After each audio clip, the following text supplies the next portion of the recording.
This is the Lone Creator YouTube. We hope this video helps. You start by opening the Tf2 console so you can input precise commands.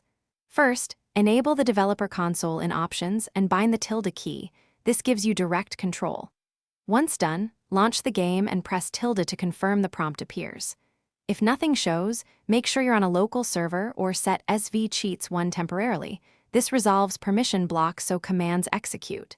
Now that the console is ready, you can run the commands to change view models. You'll now enter the core commands that disable or minimize view models.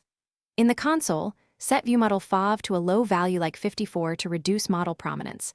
Type viewmodel FOV 54 and press enter. Next, run CL viewmodels 0 to hide weapon view models and CL custom models 0 to prevent custom skins from appearing. This helps consistency. If you need fine-tuning, tweak viewmodel offset X, Y, and Z in small steps. This changes position without breaking aim feel. Finish by saving these commands so you don't repeat them each session. Create or edit AutoExec. CFG in your Tf2 CFG folder and paste the commands. This runs at startup. Once saved, relaunch the game to confirm persistence.